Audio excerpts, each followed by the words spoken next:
So this is called Juncus rush. I don't like this plant because it does basically what you can see here. It creates its own little clump.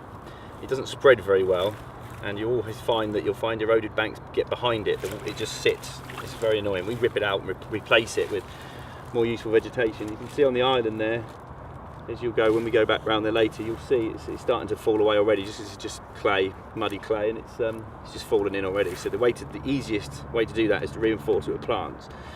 Not these ones though, because this just does this, and eventually that will fall in. We've seen it time and time again where this Juncus just ends up in the lake. There's a lot of it around there, and it's just in little clumps. So there's no form of bank protection from that plant at all.